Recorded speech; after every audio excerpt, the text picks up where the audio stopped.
Hi everybody, Chris Titley here and welcome to Scoreboard. Scoreboard is based on one simple premise, and that is premium access for curious minds. We have conversations with athletes, coaches, owners, CEOs, stakeholders, broadcasters, and people who think, lead and make things happen. No buzzwords, no jargon, just clear thinking, lived experience, and lessons that you can use to be a better you. We bring the access, they bring the experience, and you bring the curiosity. Together, we build the only scoreboard that matters, your own. Scoreboard, premium access for curious minds. This episode is powered by Swyftx, Australia's top-rated crypto exchange and proudly homegrown. Now let's get to today's episode. Hi, it's Chris Titley here, and on today's episode of Scoreboard, the podcast, I'm joined by Ted Richards. Ted, thank you so much for being part of the series. Thanks for having me, Chris. Ted, where are we joining you from today? I'm in Melbourne at the Wilson's Advisory Office, corner of Flinders and Exhibition in Melbourne CBD. The blue sky at the back looks all right. Yeah, I assume you're in Sydney? No, Brisbane, mate. Oh, you're Brisbane. Oh, I don't know why I thought Sydney, but no, that's okay. I get that all the time. I'm happy with that, though. You know. Well, I know Sydney's coming off like their third week of rain straight, so that's why I thought you were. I've got the maroon jumper on. Gives it away a little bit. I'm from Queensland, but anyway, all good, mates. And sitting here on the Thursday, the 14th of August. How's your Thursday been? How's your week been? Yeah, good. I actually was on a holiday just only a few weeks ago. Took the family to Bali, so very much energised. Come back from that, so it's one of the good holidays in Bali where no one got sick. So come back in, as opposed to, I think everyone's got a story of where at some stage someone, either themselves or someone else they've been on holiday with, has had some Bali belly. But sure, fortunately, avoided that. Yeah, mate. And what did you get up to the holiday? Did you switch off from the day-to-day grind? Yes. So I was able to switch off. I've got a business partner that I work closely with. It was picked up all the emails and communications with clients, and it was good to be able to switch off. And I've got 3 young kids, spend time in the pool, water slides, cocktails, a lot of fun. Yeah, it was awesome, good. Mate. And you mentioned you're at Wilson's Advisory. Most people who don't know Ted Richards, the person, would consider them Ted Richards, the footballer, right? But what are you doing now? Tell us about your life now after football. Yes, so I retired from footy close to 10 years ago now, and I joined a startup which was called Six Park. I did that, and we built a robo-advisor, which was providing online investment advice to people at the other end of the industry to what I'm working in right now, and that's people often starting off on their investment journey. Proud to say that business was recently sold to NAB, and they're going to roll that out, I think, early next year, a NAB branded version of that, in that they've recognised the opportunity to provide a low cost investment offering for their clients, which is great.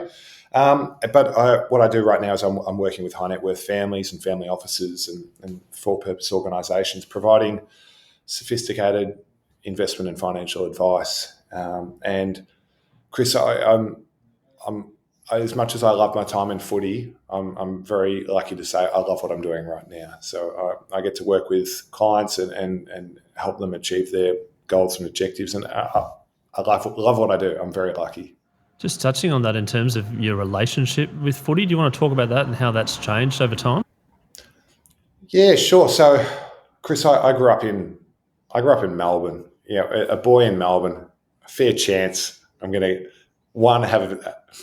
have a team and love my footy, and that's very much my upbringing. I was passionate for footy, big Essendon fan, and my journey with footy is and always has been of one of just I do love the game.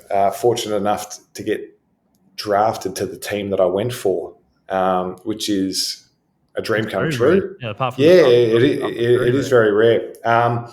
But if a story that I'll share is, I actually think it was more of a curse than a blessing, in that I got drafted when I was 17 and I just finished year 12 and came into Essendon just after they'd won a premiership. Now, instead of having the mindset, I don't care who you are, guys, and what you did last year, I'm here to take your spot. That's the mindset I should have had. As a 17-year-old, a guy that had just a boy that had just grown up idolising a lot of these people now in the locker room that I was with. I just wanted to be their mates.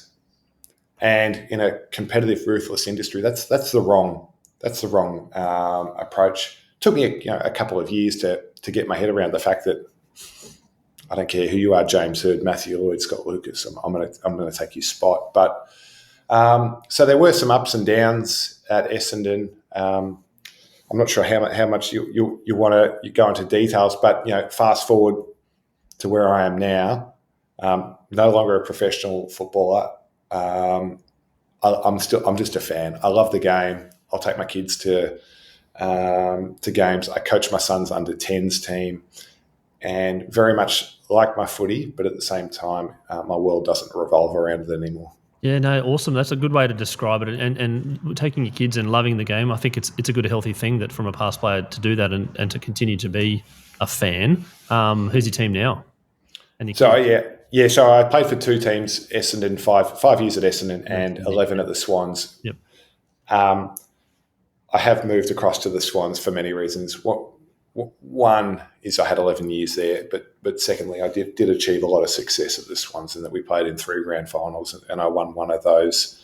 I've got mates for life from that. I've got mates for life from both teams, but the Swans are my team, and it also Essendon's down the bottom of the ladder, so it's hard to go back to them when they're down the bottom of the ladder. Yeah, well, you got to be a fan all the way through. And your kids are Swans fans, then, I take it. Yeah, they're Swans fans. My wife did her best for a while to see if she could navigate them to the team that she grew up following, and that's the Melbourne Demons, but shut that down pretty quickly. A lot of talent in the Swans. Actually caught up with Hayden McLean after the game. I was on the podcast recently after the Gabba game, which was a good win for the Swans. Not so good for our team, the Lions, and the kids weren't so happy, but they were happy meeting Hayden and Nick Blakey as well, the Lizard. They're going to some big talent there, but not this year. Yeah, well, gee, you got access to some of the big dogs in the team.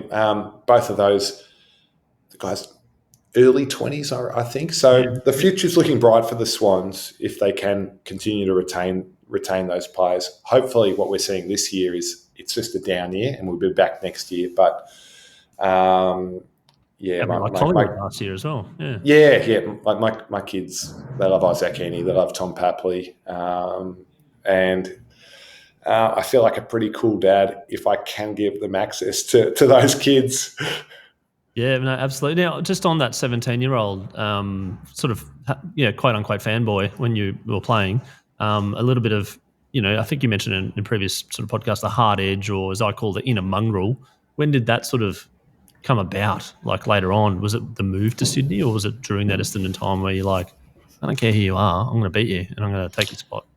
Yeah, I think it's more of an evolution than a key moment. Although there is, when you're on 1 year deals, a 1 year contract can certainly shorten your perspective in terms of what you've got to achieve over the next month or two.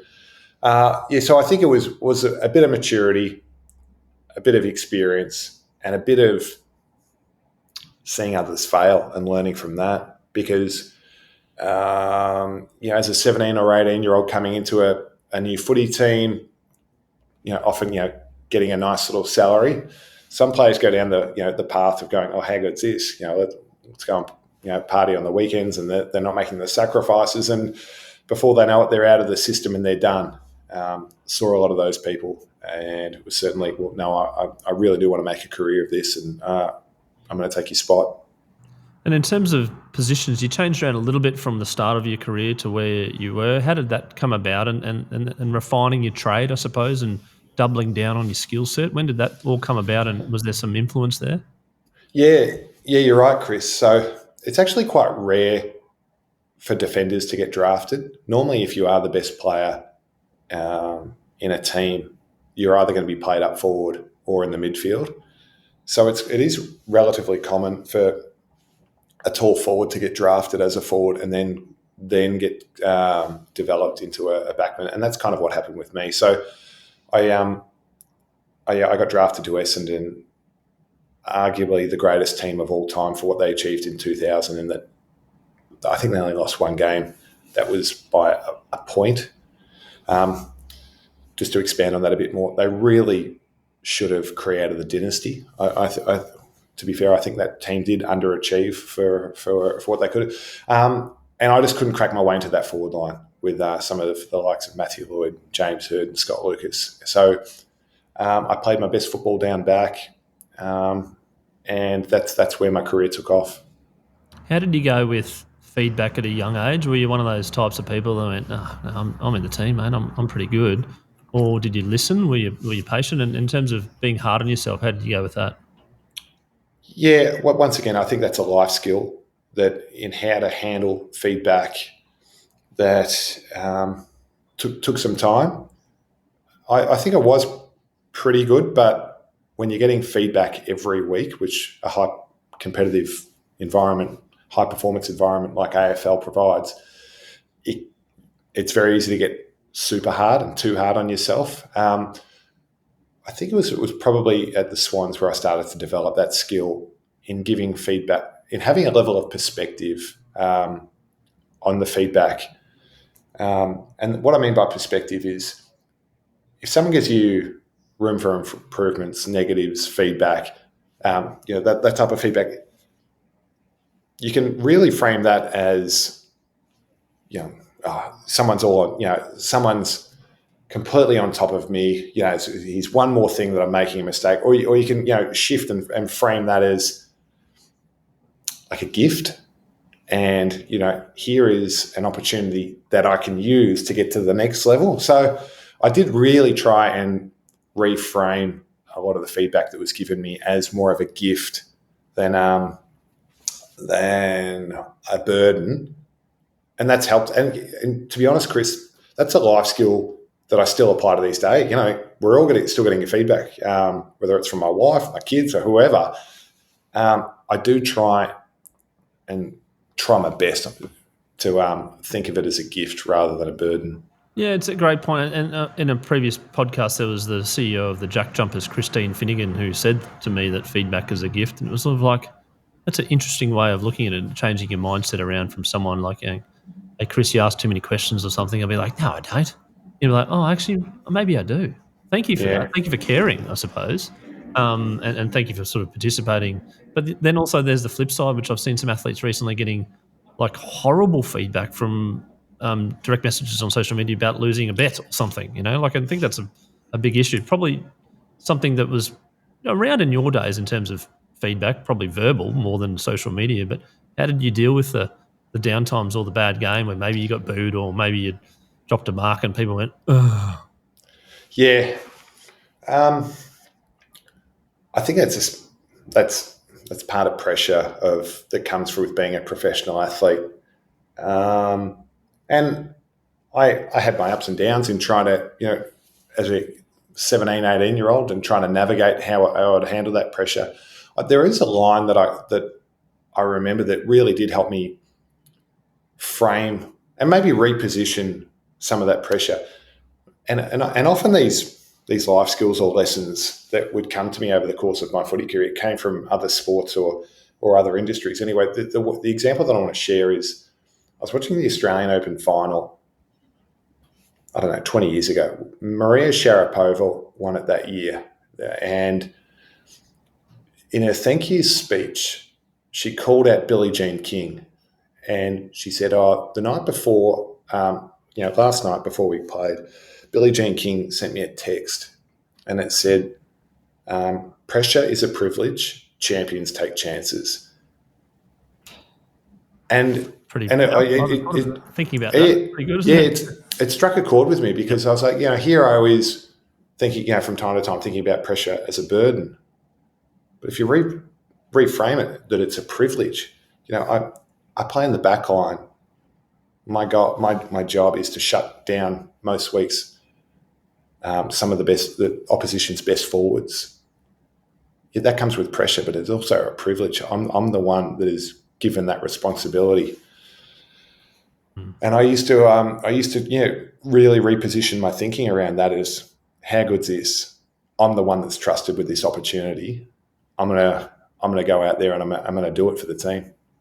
I'm going to touch on your grand finals there for a second in terms of pressure and nerves and visualization, I suppose. How would you describe your grand final experiences per se compared to other games? Yeah, so I played in 3 grand finals and 3 different experiences.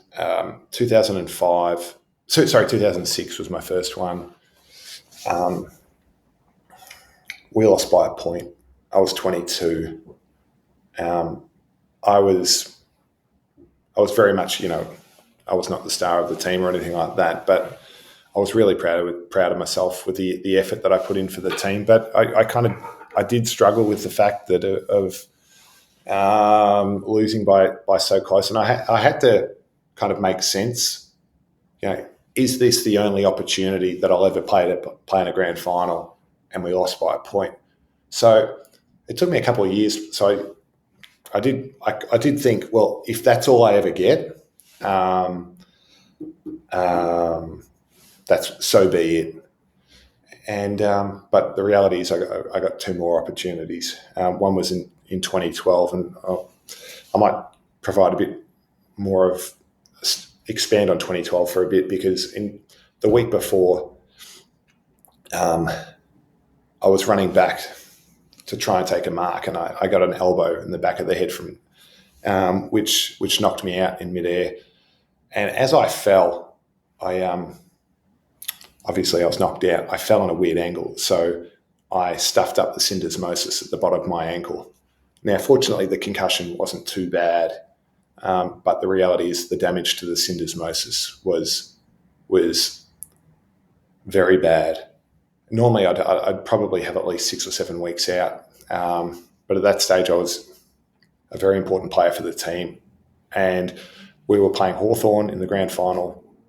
My opponent would be Buddy Franklin, arguably the most athletic player that's ever played the game in the history of the game, 6'7" and lightning quick. And I was nervous if I'd be selfish to be able to say, pick me, knowing that I'm going to be running around on one leg. But the medical team gave me confidence that they could get me through the game. We had a plan which I thought was borderline crazy, but they said it can work. But the only thing is, we couldn't test it out in the week. So because the damage to the syndesmosis is at the bottom of your leg, the tibia and fibia, hold the tibia and fibia joints together just near your ankle, and so my ankle was just huge. So pretty much every day for the 5 days after the preliminary final and the grand final, they would drain my ankle almost every day, draw out blood from around that area, put it through a centrifuge, punch in white blood cells into the area to help it heal, or to try and do 7 weeks of healing in 4 or 5 days, and then put in cortisone to help fast track the healing too. After 5 days of doing that and the 3 injections every day, so let's call it 15 injections later, the ankle's still no good, but they've said, we'll give you a pain relief to get you through the game.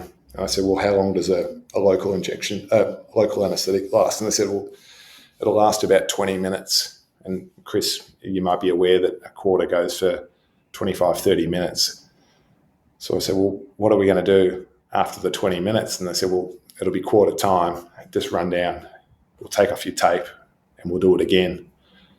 And then at half time, we'll take off the tape, we'll do it again. At 3/4 time, we'll take off the tape and do it again. We'll get you through this game. And after the injection each time, just wrap my ankle up in tape to lock it up. So the game started, and I can remember, Chris, a bit, I'm running around and I've got this numb, I would say a numb leg, but certainly a numb ankle. And there was a bit where I was running out of the backline and someone looked at me to give me a hand pass. And I can remember thinking, don't hand pass it to me, even though I was out clear. And they hand passed it to me. And the story. I was out by myself, and I can remember thinking, I've got no idea where my leg is. Like, it's numb. I've got no idea. So I had to kick the ball, and I'm kind of in the middle, and I swing my leg through, and I just hope that I'm going to make contact with the ball, and anyway, it just hits the edge of the ball, even though I was by myself. So the ball comes off my foot at right angles, and I get called for a deliberate out of bounds by the umpire. And I think I ran over and said, "Mate, I've got no idea where my foot is." I've got in your head. That's the biggest irony. I know. So Mate, no, I'm the opposite. I didn't even know where my legs are. Yeah. Anyway, so I thought I'd share that just because it does provide. You asked about what it's like playing in the grand finals. That's how I started. I won't say I dominated that game, but I think I played my role in that. Kept Buddy to 3 goals. And he is a superstar champion of the game, and fortunately we won the game by a kick. Yeah. So it was good to get one back. It's a highlight of my life. And the third grand final, Chris, we won't spend too much time on because I think we lost it by about 10 or 15 goals. Yeah, it's been a bit like that recently in terms of the finals. I suppose there's either like the 23 was within 4 points to Brisbane Collingwood, and then a blowout last year, blowout year before, so it's kind of, it's fascinating. I'm curious about the lead up, I suppose, and the distractions, like the parade and, embracing it, but also at the same time going, come, whatever it is, 2:30 or 3 o'clock on that day, it's game on and it's war. But also, you're here, you've given it your best, and you're going to give it your best, and it's sort of let's see what happens, right? Yeah. It's very easy to say, and this is often said, players need to come down here and enjoy the week. Because, when I say down here, it's just because we're based up in Sydney. It's very easy to say. As a 22-year-old, my first grand final, I didn't want to think about it too much because the more I thought about it, the what ifs start to creep in. So I'm not sure I could, honestly say I enjoyed the week, in my first grand final. But with a bit of maturity and experience, I think I did enjoy the week of the next two. As I know you asked about the week where there's a parade down here. There's all these things, but I can remember when we ran out in my first grand final, I didn't want to kind of just look up into the stand, into the crowd, and see, 100,000 people and kind of acknowledge grand final day. Like, I was trying my best just to pretend it's just another game. Whereas, I don't know, can you really pretend it's just another game? Look at Sam Constance in the Boxing Day test, like the fear that he had in cricket as well, like going, oh, it's 100,000 people, but that's all right, just play play a natural game, and you're like, dude, it's the Boxing Day test. Yeah. So I think some are better at that than others. Maybe when you're younger, some people can handle that better than others. I get what you're saying in terms of like you're young enough to go, look, it's there. I know it's the grand final, but I want to win the grand final. Like, I don't care about the cheer and the parades and everything like that. Let's play some footy. But then people look back and go, mate, how was the experience? You're like, well, we lost, so no good. But then you obviously got one back. And as a premiership player, now it's something which I want to touch on a little bit, is the nothing, firstly, no one can take it away from you. B, you're a premiership player. C, you reach the pinnacle in your game in AFL. There's probably not much more apart from multi premiership player and Brownlows and medals and things like that. But as a footy player, the dream is to win a premiership. Does it get better with age? Yeah, it does. So when in my time at Essendon, Kevin Sheedy was the coach there, and Sheeds and I butt heads from time to time. But there is something that I always remember him saying is the best part of premierships are the reunions. We won our premiership, was it 13 years ago? We've got a WhatsApp group. The banter that revolves around there is like we're still all 22, in the locker room together, even though, many of us are in our 40s now. So I think it does get better with age, and it's also something that I can share with my kids. When it is grand final week, I can sit there and I don't know, tell them, share some stories about what it was like before they were born, about something that their dad did. And, I'm not here telling them stories about all these things, but it is something that I am very proud of.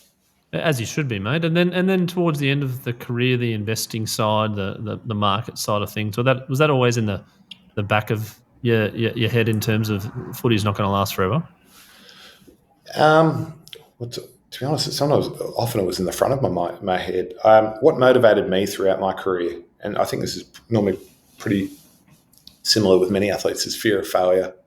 So I was never confident that I'd have the long career that I did over 16 years. So I always wanted to put things in place. So if I ever did get a tap on the shoulder, say that I was delisted, that I had something. So as much as I'm proud of some of the footy achievements that I received, I'm equally as proud of the fact that I studied for 15 years straight whilst playing. Oh, actually, in that 15 years, I did take one semester off, but did a Bachelor of Commerce, did a Masters of Applied Finance, and worked under a fund manager for the last 6 years of my career. So there were 6 years there.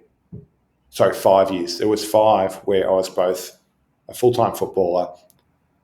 On my day off, I'd work under a fund manager studying stocks. And at nights throughout the week, I'd be chipping off subjects in my Masters. So this was not in the back of my mind. It was very much at the forefront of my mind. I didn't have a Buddy Franklin contract where I was like a 10 million over 9 years. Chris, sometimes I got 1 year deals, and I was like, well, I better play well, otherwise it'll be a career change. So so that's very much how I applied myself, and part of the reason why I do think I've been able to transition from one career, football, into finance, investing, private wealth, which I'm doing right now, and partly why I love what I do. That's awesome. High performance. There's high performance in business. There's high performance in sport. The crossover for what you do from sport to business is interesting, and you've already talked about some of the traits, the life skills and the life traits that you learnt so quickly in footy. But I'm curious to know some of the family offices and some of the entrepreneurs and financial successful people that you deal with. What traits you see in them that you probably see in sport, or is it different? Nah, Chris, you're exactly right. So I was fortunate to go to a presentation that Cooper Investors and Straight Bat put on yesterday, and that was John Bertrand, the captain, who helped Australia achieve the America's Cup back in 1983, and phenomenal for what he was able to do there, for the dominance that America had over that competition.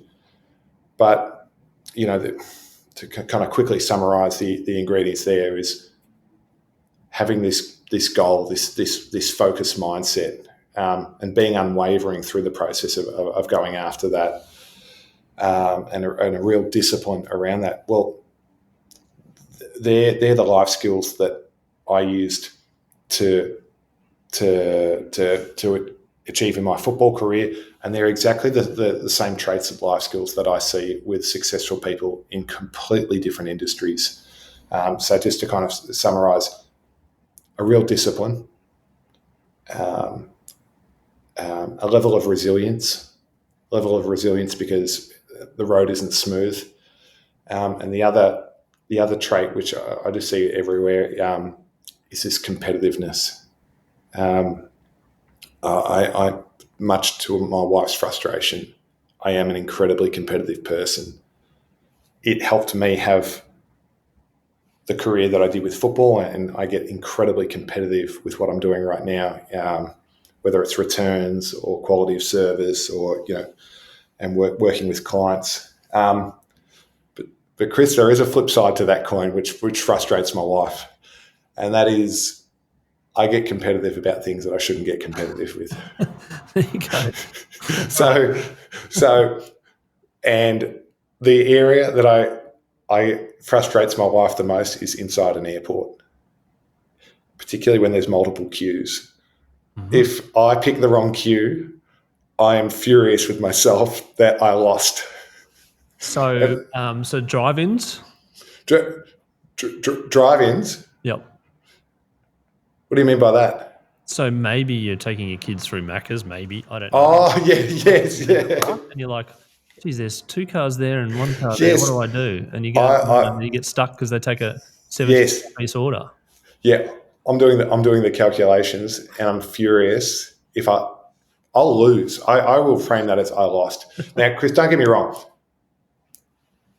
That's what made me a good footballer. Because if I wasn't happy with my game on the weekend,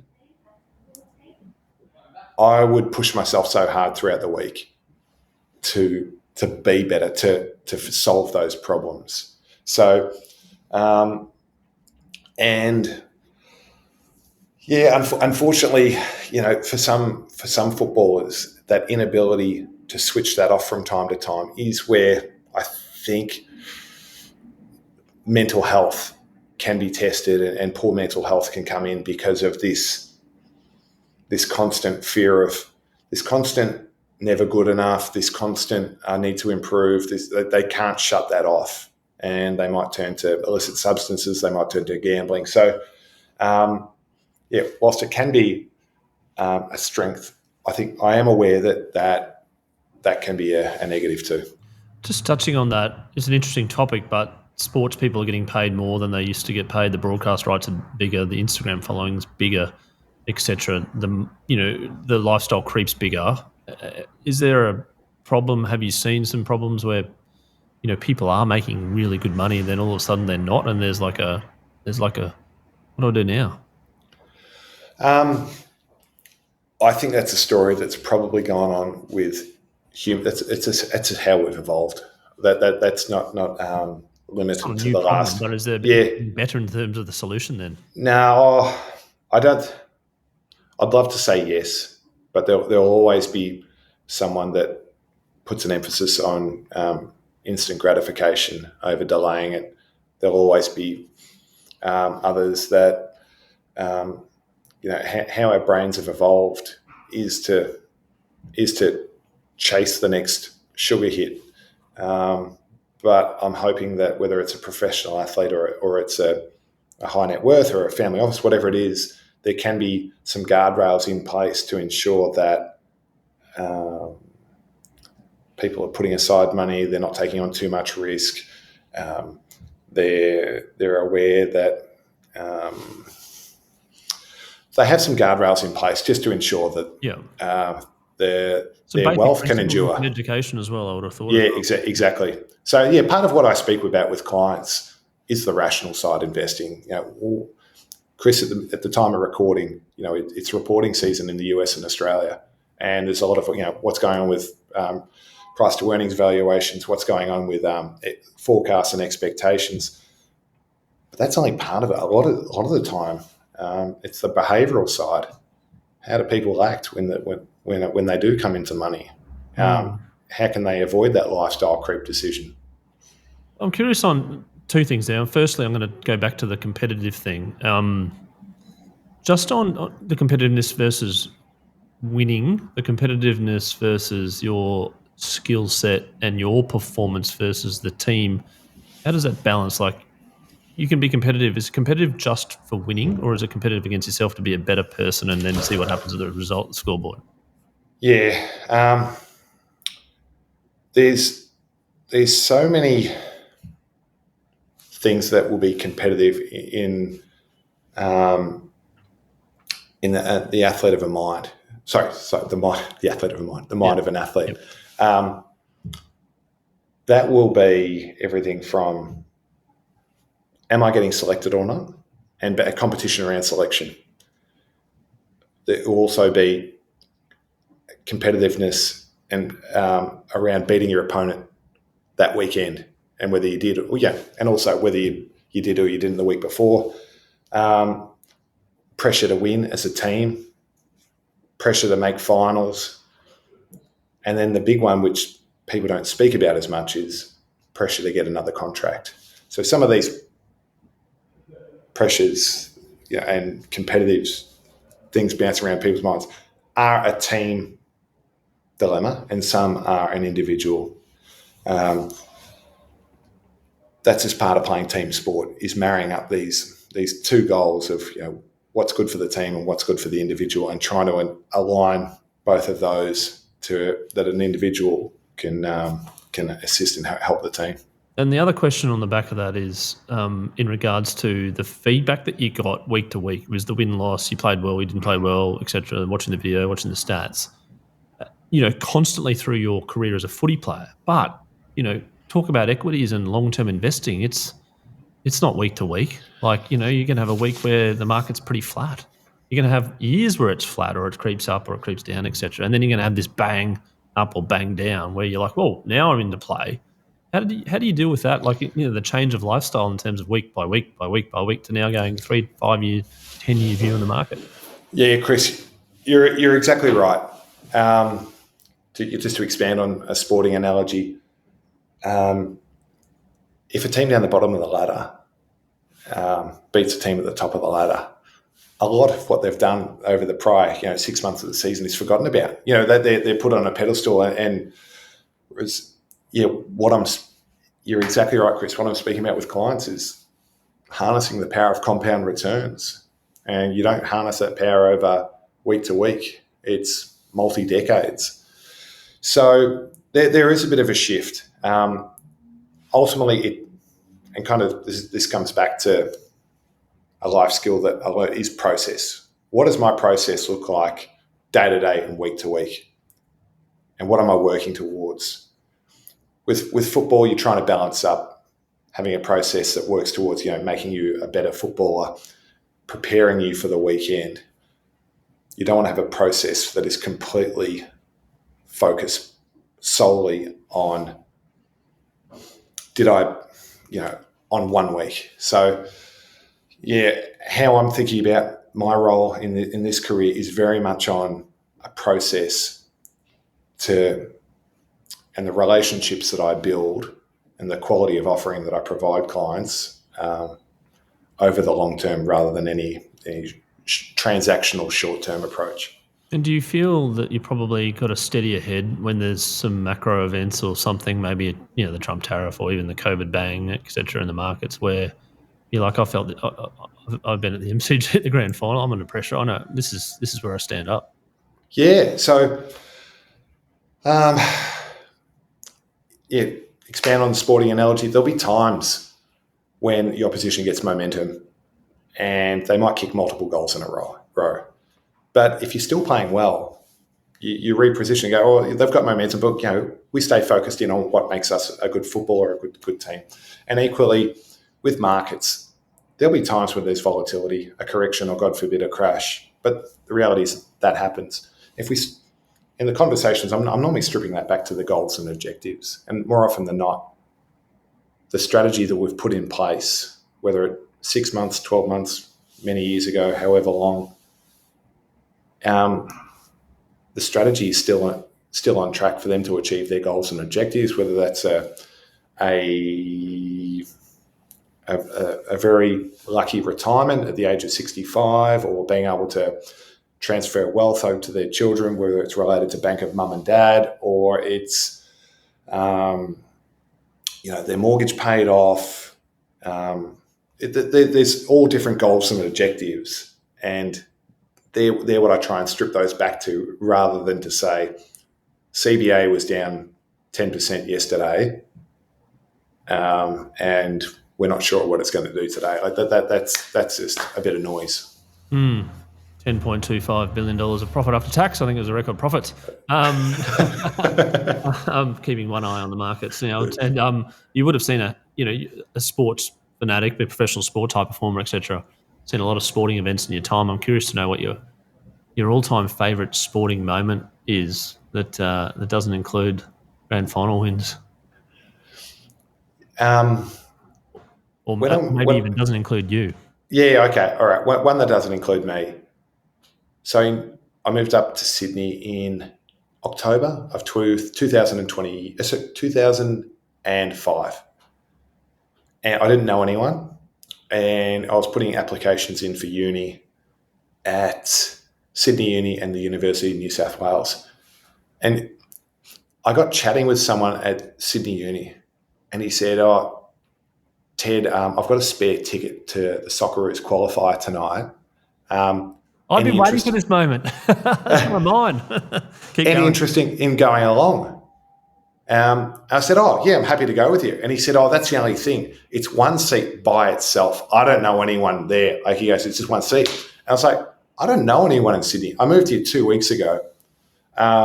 Or probably even a week ago." I said, "I'll go along." So I went to the famous qualifier where the Socceroos won, and John Ellis, he kicked that final penalty at in the shootout. In the shootout, which surely listeners are aware, unless if they're not aware of that because they're too young. And I sat there by myself, well, not by myself, with 100,000 others, not know anyone, but there. I can remember when that goal went through, I was just hugging strangers. And I think that's the only time in my life I was openly just hugging random people. I'd say that's my favourite. Oh, that's so good to hear. The first time, like I sometimes I ask people and I rattle off John Aloisi and John Eales and Steve Waugh and all these great moments during my generation. I do remember that one very clearly. I was at a pub with a whole lot of mates and did hug strangers that night too here in Brisbane. And I did the same thing, but I wasn't at a pub. I was actually with all my neighbours when the Matildas did the same thing almost during the World Cup, not to make the World Cup, but during the World Cup recently, which again was an all-time favourite sporting moment for me as well. Ted, I also asked my guests about their scoreboard moment, which is a moment in your life which is very vivid and very clear. And from that moment on, things changed. All right, this is certainly not as well known as John Aloisi Socceroos moment. Certain times throughout my career, and in fact, a lot of my career, I suffered from imposter syndrome. And the line I like about that is there's two types of people in the world: those that doubt themselves from time to time, and liars. So, and the reason why I just want to share that first is, like everyone, I had my self-doubts from time to time. And we were going down to play Geelong one game at Cardinia Park down there, which is a bit of a fortress. And I don't know how I came across this, but around the time on social media or their website, one of their best players, a guy by the name of Harry Taylor, would put a piece of content on their website about something he thinks that the team needs to do so they can win the game this weekend. It was like a 5-minute little segment on their website. And it was all about, I'm proud to say, it was all about me and the role that I was playing in the Swans in being able to shut down a good forward, but also intercept marks and start attacking.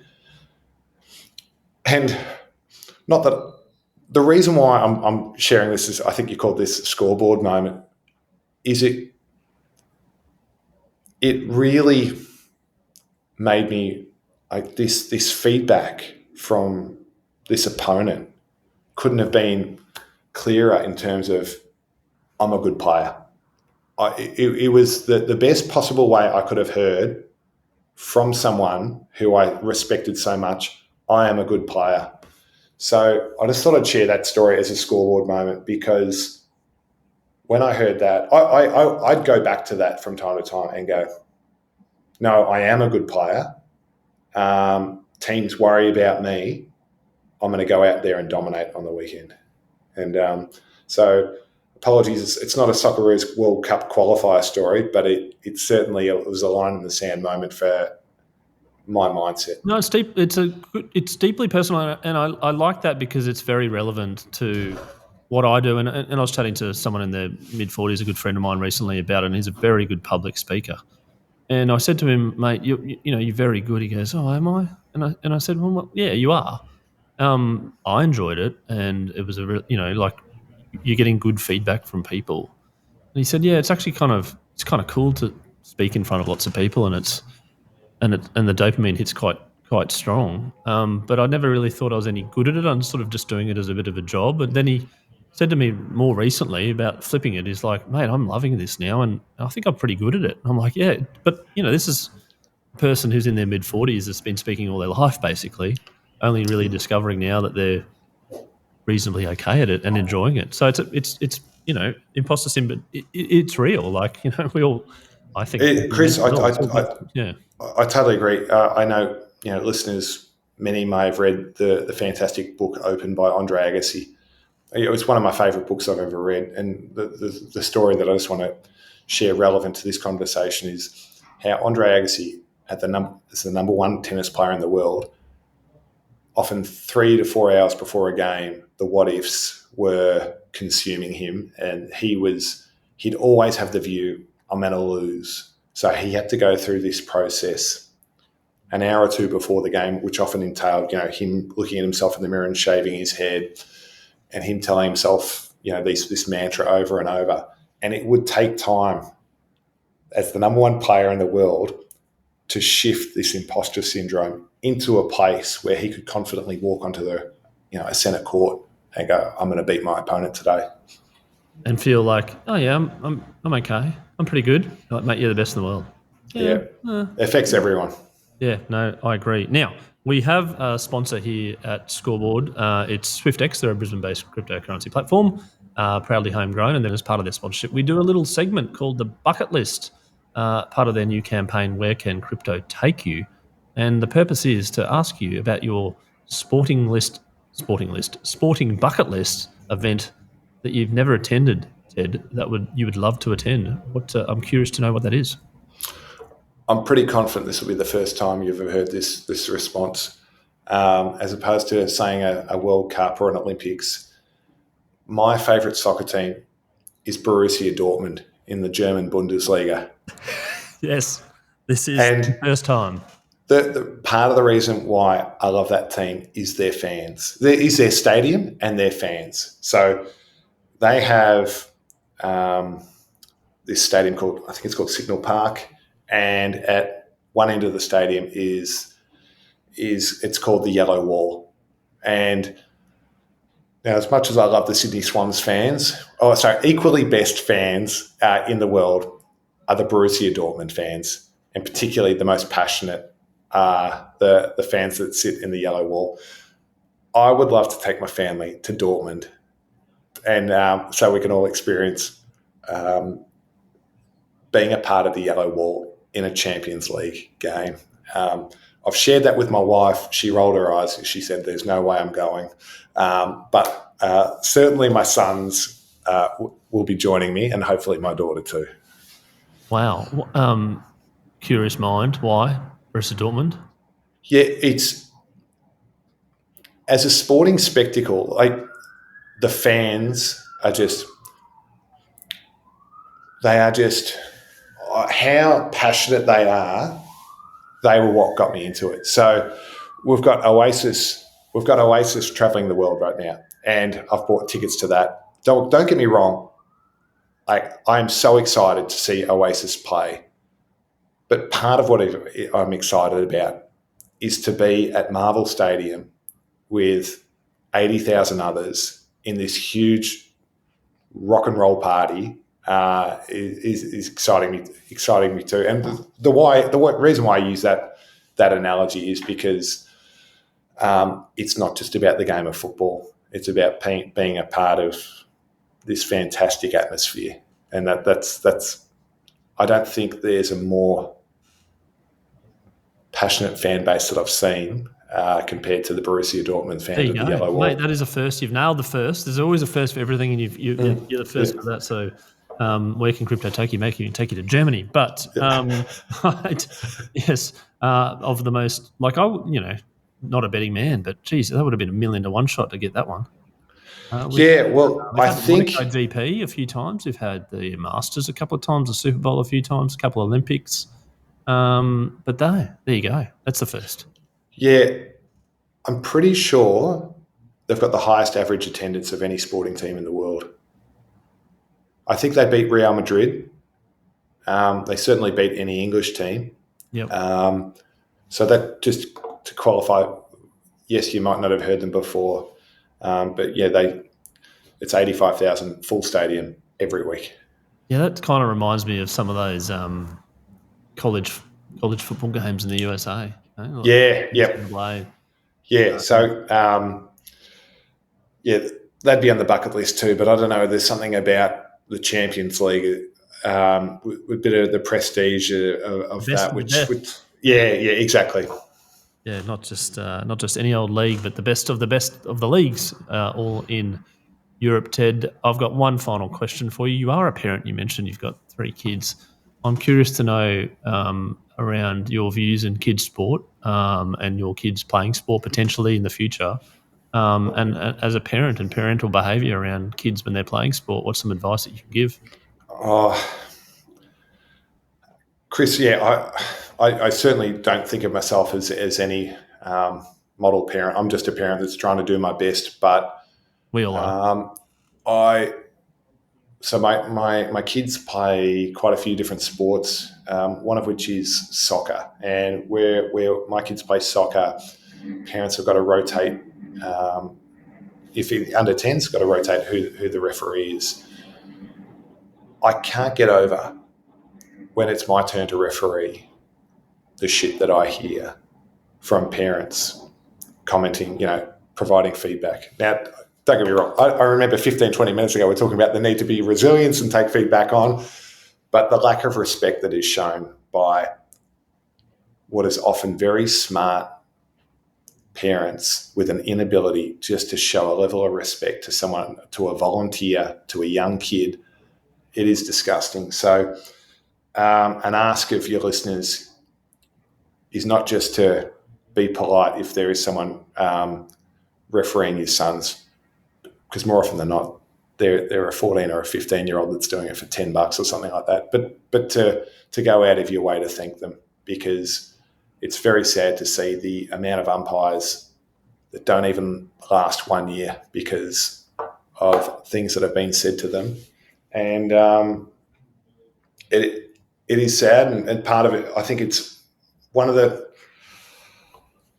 part of Australian culture we haven't got right yet, is how we treat umpires.